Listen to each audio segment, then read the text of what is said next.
जिस प्रकार से हमारी तमाम यूनिवर्सिटीज़ आज बंद हैं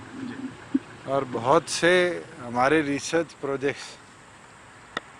दिन प्रतिदिन पेंडिंग हुए जा रहे हैं, क्योंकि पिछले दिनों हमने भी इनसो की एक बैठक बुलाकर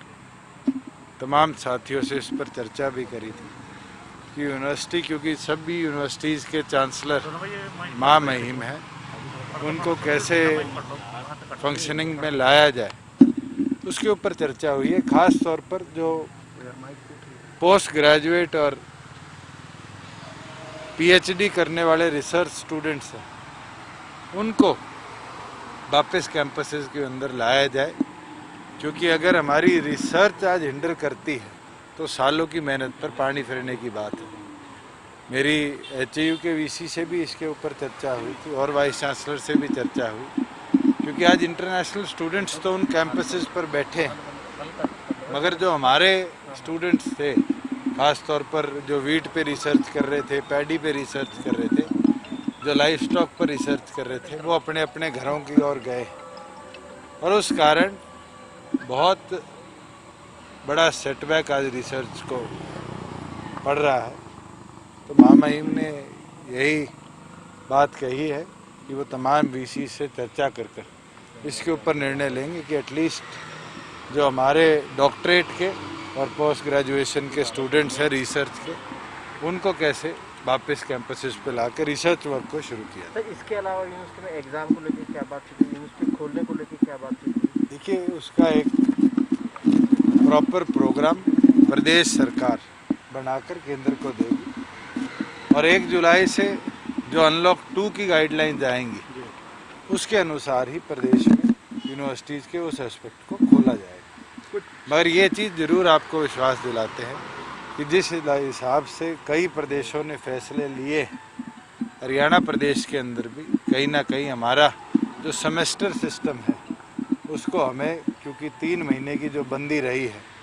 कट शॉर्ट भी करना पड़ेगा और एग्जामिनेशंस की डेट्स को भी रिवाइज करना। कुछ छात्र संगठन कह रहे हैं कि कक्षाएं नहीं तो परीक्षाएं भी नहीं। देखो, जो मांग है आज के दिन, जब यूनिवर्सिटीज़ पूरी तौर पर ऑनलाइन कोर्सेज की ओर नहीं जा पाई, तो इसके ऊपर गंभीरता से चर्चा करनी पड़ेगी और वाइस चांसलर्स की जिम्मेवारी है कि वो बच्चों से भी, स्टाफ से भी चर्चा कर एक प्रोग्राम बनाकर प्रदेश सरकार को भेजें। भूषण जी, एक सवाल इससे अलग ये था कि कोरोना के मामले बहुत हरियाणा में तेजी से बढ़, हालांकि पूरे देश में बढ़ रहे हैं, लेकिन हमारे जो एनसीआर के जिले में बहुत तेजी से मामले बढ़ रहे हैं, तो वहाँ पर क्या रिस्ट्रिक्शन कुछ पहले से जो थी उनको दोबारा लगाया जा सकता है? देखिए, जिस प्रकार से कल 500 का आंकड़ा अकेले दिन में पार किया, ये गंभीर विषय है और ख़ास तौर पर उसमें गुड़गांव अपने आप में एक एपी सेंटर हरियाणा प्रदेश का बनता जा रहा है। डिस्ट्रिक्ट एडमिनिस्ट्रेशन पर्याप्त अपने प्रयास कर रहा है। मैं मानता हूँ कि लोगों ने जो लॉकडाउन के अंदर अपने आप को संभालने का काम किया था, अब उस जागरूकता को आगे ले जाने का समय आ चुका है और जितनी मजबूती के साथ हम इसको संभालेंगे, उतनी मजबूती के साथ ही कोरोना से लड़ेंगे। दिन प्रतिदिन मैं तो चंडीगढ़ के अंदर देखा कि अब लोग बिना मास्क के सड़कों पर घूमने लगे, मात्रा एकदम मल्टीप्लाई होगी। लाइफ तो बैक टू नॉर्मल आई, मगर कहीं ना कहीं उसमें बदपरहेजी भी हुई और अगर बदपरहेजी होगी तो कहीं ना कहीं अपनी अपनी जान को हम जोखिम में डालने का काम करेंगे। केंद्र और प्रदेश सरकारों ने